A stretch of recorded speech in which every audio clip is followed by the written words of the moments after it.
It's Friday here on the North Shore Drive podcast. I'm your host, Chris Carr. We've got Brian Batko, and we're getting you ready for Steelers versus Rams. Lots of talking points, including the two top rookies who were a big part of the Steelers win over the Ravens. Will both of them start? Will neither of them start? Broderick Jones and Joey Porter Jr. We talk about that. We answer a question for you on the Acrisure Fan Advantage. And the big matchup here also, can T.J. Watt or Aaron Donald be the defensive player that wrecks this game the most? All that and more here on the North Shore Drive podcast from the Pittsburgh Post-Gazette. I'm your host, Chris Carter. Let's get into it. You are now listening to the North Shore Drive podcast, a show on all things Pittsburgh sports from the writers of the Pittsburgh Post-Gazette, hosted by Christopher Carter.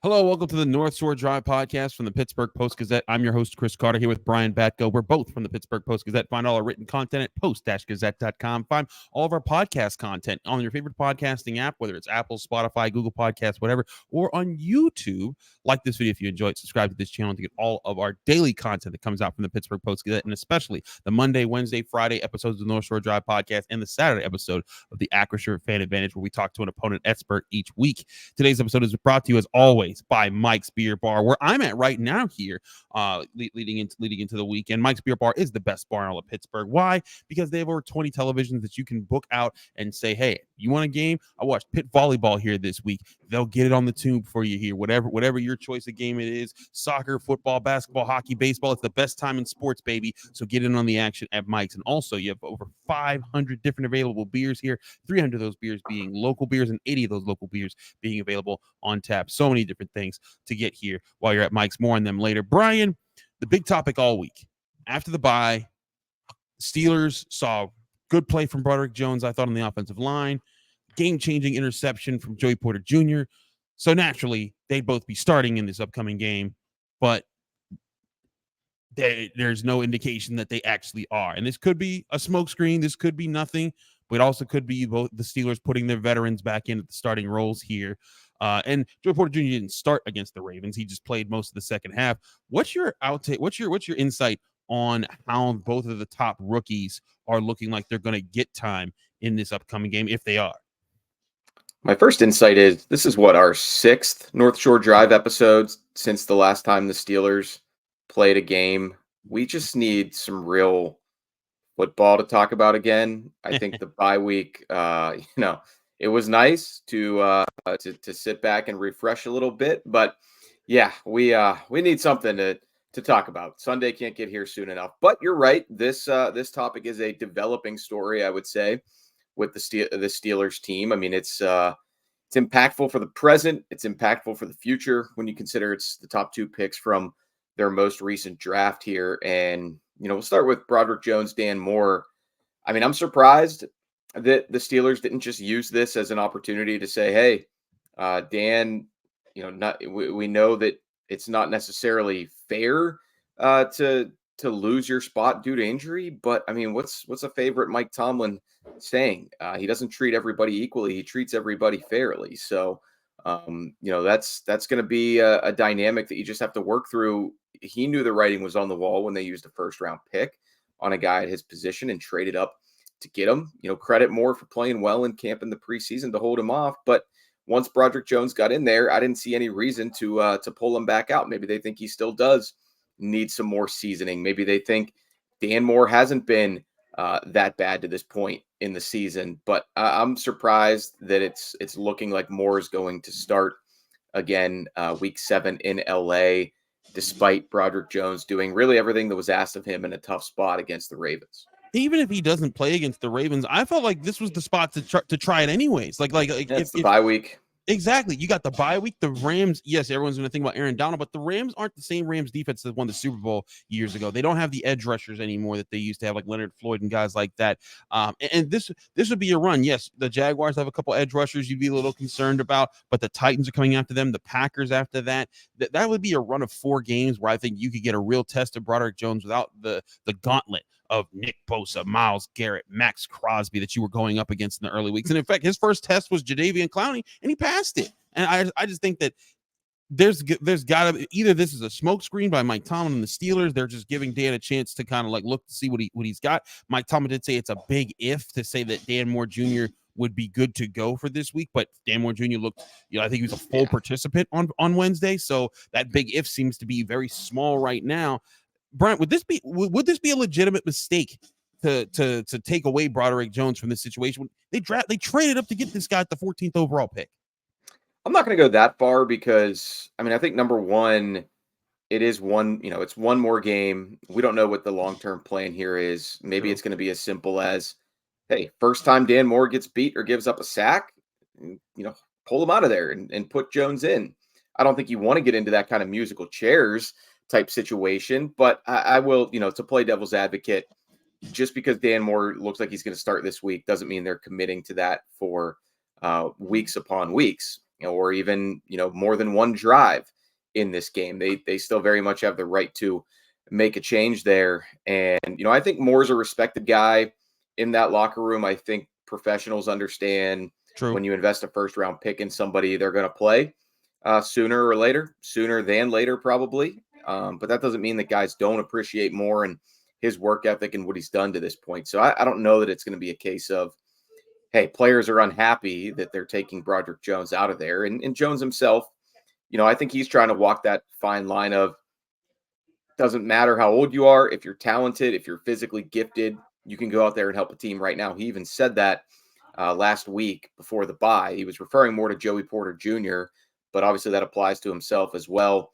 I think he also understands that, he's got stuff to work on. He admitted he came out of Georgia fairly raw after one full season as a starter. So, I don't think it's this huge mistake. I'm not going to make a big deal about it, but if it were me, I would start Broderick Jones. I just think it's time. The other point that I'll make is while this was your bye week and you and I and a lot of other people thought it'd be the logical opportunity to make that transition, you're going to have some mini buys coming up soon after some Thursday games. There's bonus practices. There's extra work days there if you want to get Broderick Jones established as your starter. Very true. Quick thoughts here on Joey Porter Jr. Ray and I talked about this, and I wanted to get your perspective here. But the releasing of Desmond King, letting him go and him not being on the roster anymore, does that signify to you that Patrick Peterson is probably going to move more into the slot so that Joey Porter can be on the outside? Or do you think that Joey Porter Jr. is going to be back to maybe lucky to play 20 snaps in this game with the way that they'll deploy their secondary? No, I had the same thought as you guys. I think that, on its face, getting rid of King doesn't really mean anything. He wasn't playing. Right. His one snap will go in the books as a touchdown allowed with him on the field against the Ravens. So that's kind of like it's kind of like the opposite of a perfect game there. But I mean that could be part of it. That could be a trickle down effect there. You brought him in to add to your slot corner mix on cut down day and Slash as a return man, I guess, but neither one of those really came to fruition. And now you could be at a point personnel wise where you feel like, we're going to use Joey Porter Jr. more on the outside rather than bench Patrick Peterson. There's a chance for him to play in the slot. Now, this game specifically is a little bit interesting to me. I think the Rams are a team where as much as they present a lot of challenges with their passing game and specifically their wide receivers, Cooper Kupp and Puka Nacua aren't necessarily the type of guys that I think you really drafted Joey Porter Jr. to defend, if that makes sense. I think they're more route running technicians who, you got to get hands on them, but they're not really the type of dudes winning jump balls a ton. I think Porter's, somebody who's going to help you against the Jamar Chases and T. Higgins of the world. We saw Devontae Adams in the Raiders game, and obviously what he did against Odell in a kind of vertical situation in the end zone there. But still, there's got to be a time where you throw him into the deep end and let him roll. So maybe he doesn't start in this game, but I think he does play more. And Patrick Peterson himself even said on Wednesday that, he thinks there's probably going to be more snaps coming for Joey, and they'll see how that plays out for the rest of them in that cornerback room. But, this is a team in the Rams that they're going to scheme guys open. So that could be a trickier spot than we've seen to this point for the rookie. Could be a lot of things that it could be tricky for the Steelers' pass defense that hasn't been too great so far, outside of the fact that they can get after the quarterback. We'll talk about getting after the quarterback in a bit here, but first we got a question that we want to address from the Acrisure Fan Advantage on the other side of this first break here on the North Shore Drive podcast. He's Brian Batko. I'm Chris Carter. But first, before we do any of that, I want to remind you this show is brought to you by the place I'm sitting in right now. If you're watching on YouTube, it's Mike's Beer Bar, the best bar in all of Pittsburgh. It's on the North Shore. Go right to Federal Street, across the street from PNC Park. You could get to Mike's Beer Bar and the North Shore Tavern, both owned by the same place. Give you amazing options. You come into Mike's Beer Bar, you're gonna have over 500 different beers that you can try. 300 of those beers are from local Western PA breweries, and 80 of those local beers are available on tap at all times. And they're rotating ones in and out every single week, so that there's never a dull day of selections. You can never get bored of looking at all the different types of beers, whether you're a stout guy, an IPA person, a pale ale person, a light beer, a Hefeweizen, whatever you like here. They've got so many different versions of each type of beer, sour beers, plenty of pumpkin beers for the fall. All that can be had here at right here at Mike's Beer Bar, the best beer collection in all of Pittsburgh and the best bar in all of Pittsburgh. And you can also get amazing food options here, like their steak on a stone meal, where you get your choice cut of steak brought to you on a heated stone, where every piece that you cut off, you press into the stone and you choose how well you want done every single bite of steak. It's such an amazing experience. Come and experience that here at Mike's Beer Bar on the North Shore of Pittsburgh. And when you get here, tell them Chris sent you. We're also brought to you by the Great Yinzer Tailgate. The Great Yinzer Tailgate is an activity that's going to bring the best of Pittsburgh to South Point on November 4th, showcasing Pittsburgh's rich culture, iconic sports history, and vibrant community spirit. The Great Yinzer Tailgate will immerse you in the unique blend of traditions that make Pittsburgh legendary. Visit www.thegreatyinzertailgate.com for details. See Yins there.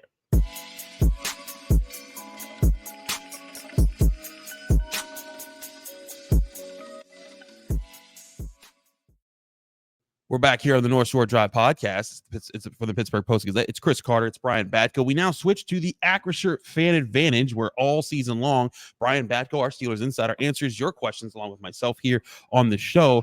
The Fan Advantage brings you closer to the team than ever before with those exclusive answers, and we talk to an opponent expert every single week. Tune in every Friday for this show, where we answer your burning question from the Acrisure Fan Advantage. You can visit acrisure.com/Fan Advantage for more information to submit your questions today. Brian, let's get to this week's question you got from Miles M. Is that Miles Morales, the young Spider-Man there that you're talking to? I don't know. Think so, but this was left over from my chat, so maybe it's a an alias.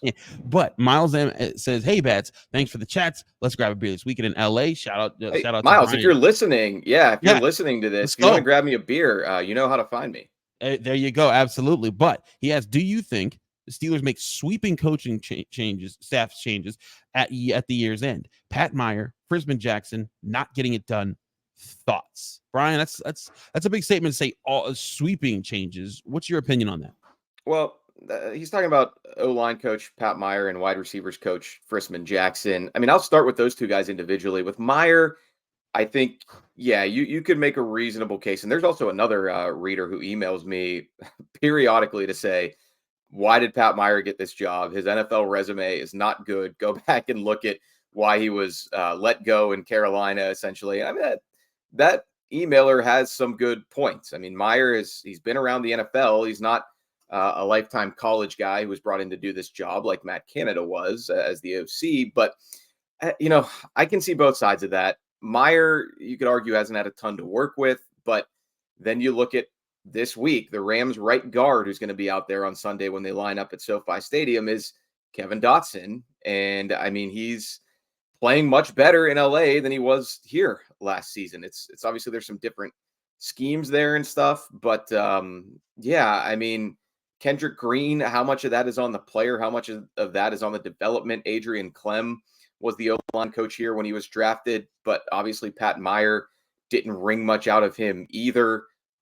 I think getting Dan Moore through a season as a starter again last year is helpful. I like the early returns from Broderick Jones. So kind of a mixed bag with Meyer's job performance, I would say. And I think we all know he has a say in the run game. He doesn't have a run game coordinator title, but that's generally the case with any offensive line coach, including here in Pittsburgh. And it's not like the run game has been super efficient either. So, yeah, I could go either way on him. Frisman Jackson, the receivers coach, like, say what you will about this group's lack of separation and stuff last year, but I can't really poke too many holes in the 2023 Steelers receivers. I mean, George Pickens is a much more well-rounded player than he was as a rookie. That was probably the biggest challenge for Frisman Jackson this offseason. Get more out of your freakish second-year guy.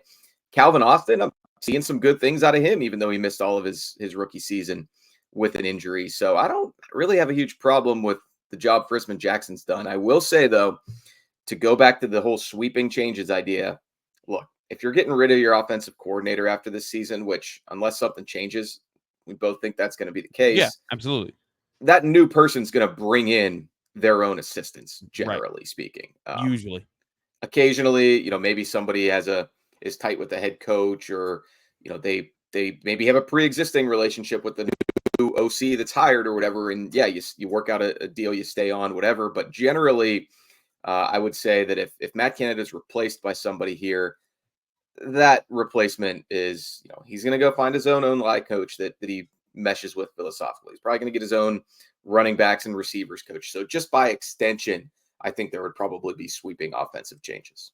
I think that certainly could be the case, but I'm with you on Frisman Jackson, especially. I don't think he's done a bad job. I think he's helped with the development of George Pickens. Pickens is a better receiver this year than he was last year. Calvin Austin, is much further along than I thought he'd be after missing all of last season with his ability to make plays right now. He's running sharp routes. That's the other thing. I really like Calvin Austin when I look at the All-22, and I'm like, hey, that guy over there, he's not getting targeted all the time. He's doing some serious work.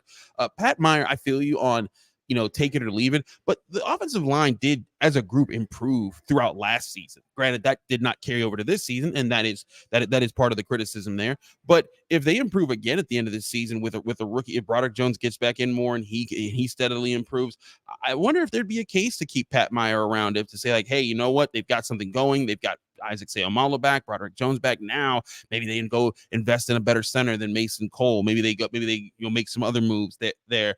I could see that being closer to a flip of a coin than the Canada situation. But like you said, if the Steelers bring in an offensive coordinator, and it's a big name offensive coordinator, and that's a big if they do that, then I can see the sweeping changes happening. But if they bring in another guy, a lot of people are saying they're going to promote from within again. Maybe they do that. I don't think they would. But I think that they're in a position to at least look at this seriously. Now they have Kenny Pickett. They'll have a serious look at who Kenny Pickett is, and if they want to invest in a whole new offensive staff that will try to make that offense work with Kenny Pickett at the helm. Yeah, and Frisman Jackson, I mean, he was brought in by Canada. They'd worked together previously in the college ranks, I believe. So that's kind of, how it goes down with NFL coaching staffs usually. And, to a certain extent, you can say nobody's doing a good job on this staff right now because the offense is so putrid. But yeah, I mean, you got to drill down a little bit at times, get more specific. So yeah, that would be a couple points that I would make on Miles's question. Thank you, Miles. And again, yeah, if you're listening to this, you can always email me or hit me up on Twitter, and yeah, maybe we can link up in LA. It's a pretty small city, right? Maybe we'll just run into each other. Yes, so small you can just bump into anybody. Yeah, just look for me walking down. Look for me walking down Rodeo Drive. Absolutely. We'll get more into this matchup and what we think are the biggest parts of this matchup, as well as our predictions here on the North Shore Drive podcast. But first, we want to remind you this was brought to you by the Acrisure Fan Advantage. The Acrisure Fan Advantage brings you closer to the Steelers than ever before, with exclusive answers to your burning questions, like Miles here, who asked Brian not just for a question, but for also getting a beer with him in LA. Tune in every Friday and the day before each Steelers game this season to get the advantage. Visit acrisure.com/fan advantage for more information and to submit your questions today.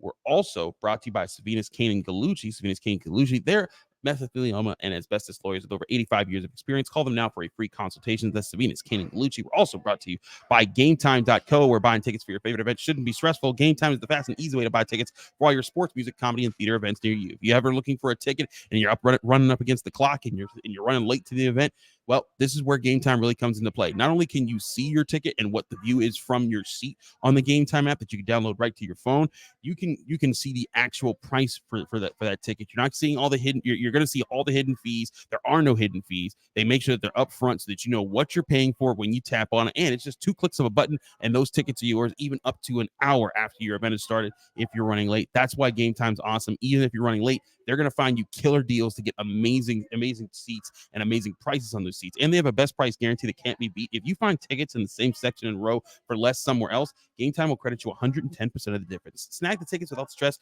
with Game Time. Download the Game Time app and create an account by using code PITTPIT for $20 off your first purchase, or go to their website, gametime.co. Terms and conditions apply. Create an account and redeem code PITTPIT for $20 off. Download Game Time today. Last minute tickets, lowest price guaranteed.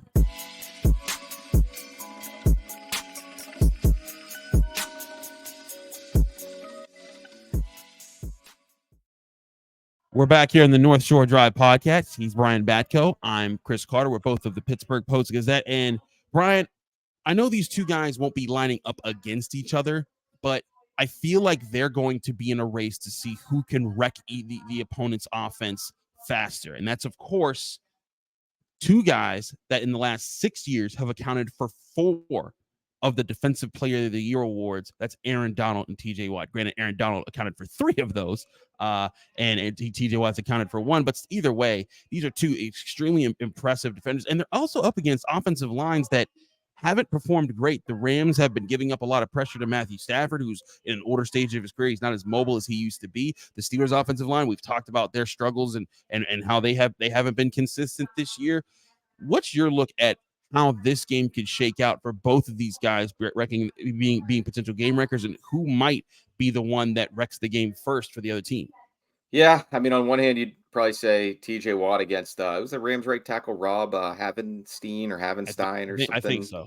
Yeah, so I mean, he's been around, but he's just a guy. So you feel good about that matchup, but then you flip to Aaron Donald matching up with Mason Cole potentially right off the snap. Yeah, I mean, that's a problem. That could be a problem. And obviously, hey, talk to Trey Essex on the PG Sports Now show Tuesday, and he's like, "Well, you got to bring a guard with you pretty much every time you deal with Aaron Donald in the middle there." But that presents other schematic challenges. So, I mean, fortunately, the other players in the Rams front 4, there's some promise there. But Byron Young, rookie out of Tennessee, who's more of an edge guy. I mean, he doesn't scare you a ton. You would hope that a veteran Steelers offensive line will have some answers for him.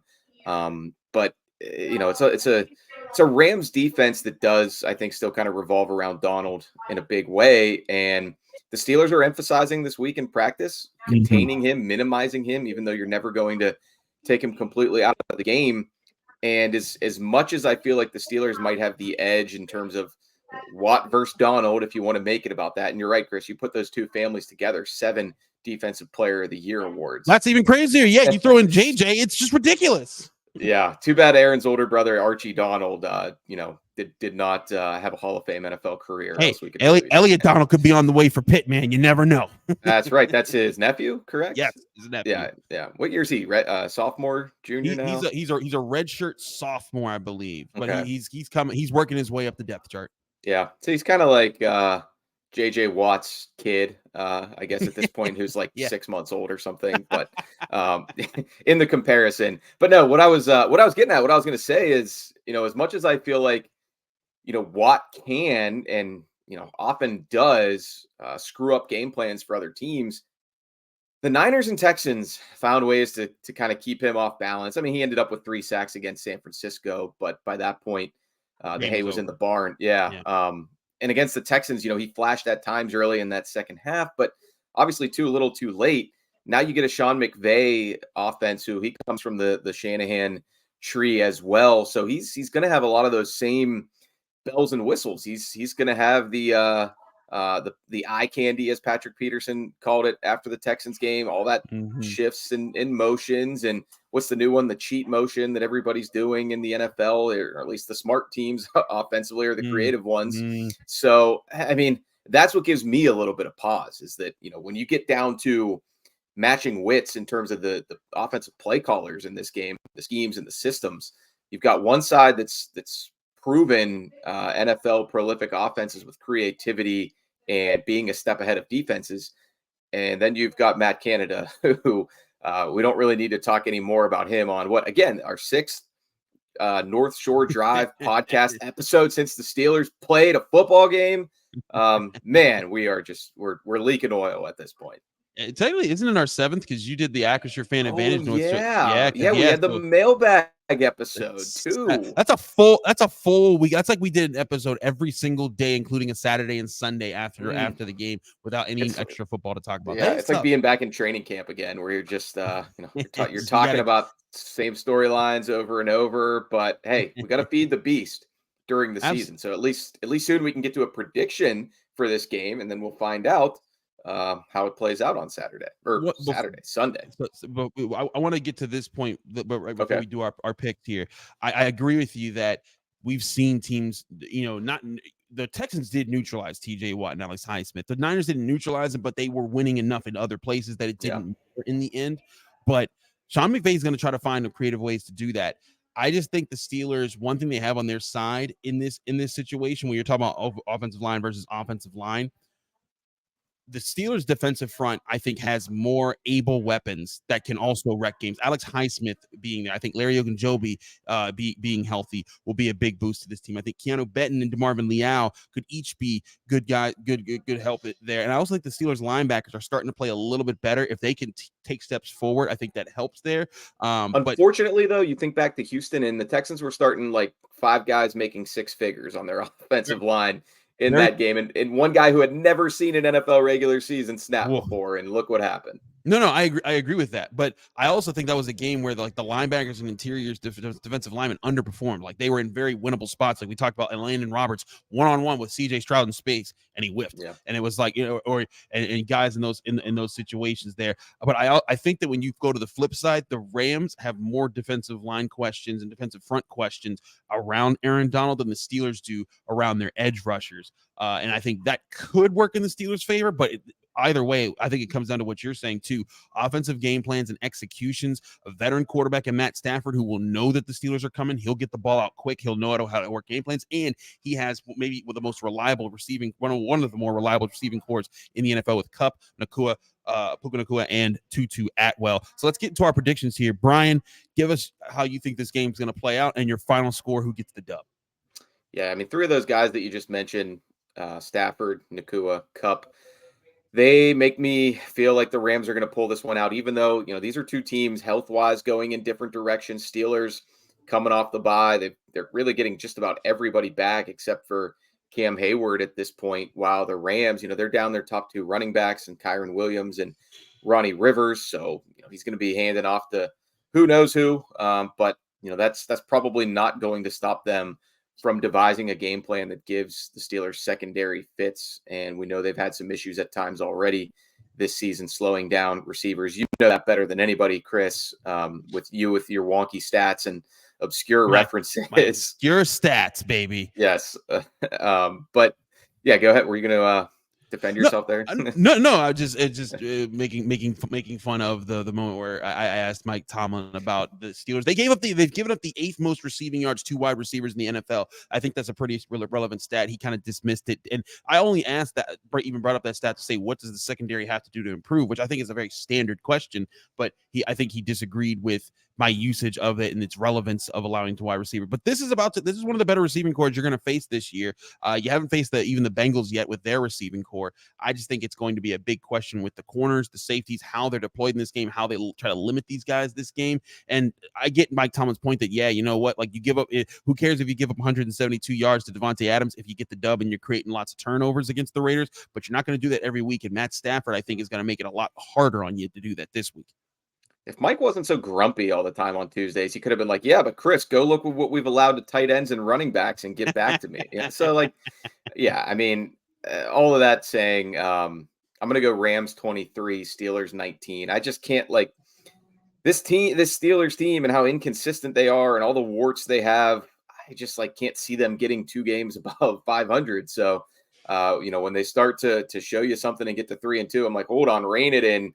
They got to go to the West Coast. They got to face a pretty dynamic offense. I'm going to say they drop this one on the road. Mike Tomlin's record on the West Coast, in the Pacific time zone, I should say, not very good over the course of his career as a coach. For whatever reason. Might be fluky. It's just human nature that it's difficult to play, after a long travel weekend. But Steelers have not done well in that regard since 2007.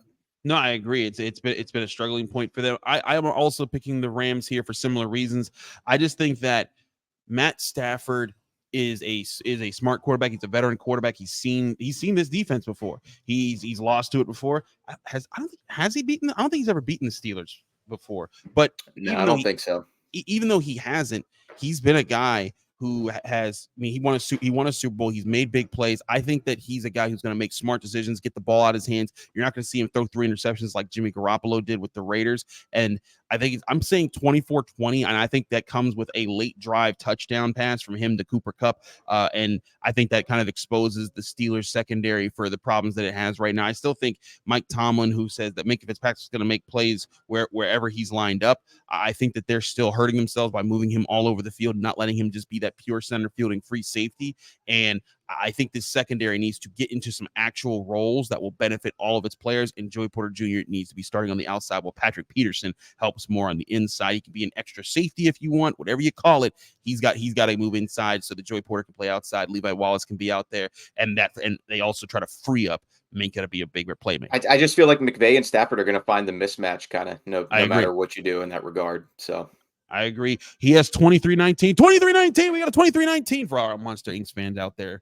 If anyone loves my Disney references. But anyways, 23-19 for Brian. 24-20 for me, Chris, here saying the Rams are going to beat the Steelers. But will we be wrong? We've been wrong before on this show. We'll find out if we are here on Sunday. Brian will be in LA covering on the Steelers. And of course, we'll have our team getting you ready all leading up to the game. Get all of our written content at post-gazette.com. Get all of our podcast and video content from the Pittsburgh Post-Gazette at Post-Gazette Sports on your favorite podcasting app or on YouTube. Like this video if you enjoyed. Subscribe to this channel to get all of our daily content that comes out here. Check us out again tomorrow as we have an opponent expert on the Rams breaking down this matchup. What are the Rams looking for? What are they talking about with the Steelers? For a further in-depth look on the Rams and the Steelers matchup before the game on Sunday. We'll see you here right on the North Shore Drive podcast from the Pittsburgh Post-Gazette. Thank you for tuning in to another episode of the North Shore Drive podcast from the Pittsburgh Post-Gazette. If you watch this video on YouTube, please like the video and subscribe to our channel. For 3 months of digital access to post-gazette.com at 99 cents, click the link below in the description.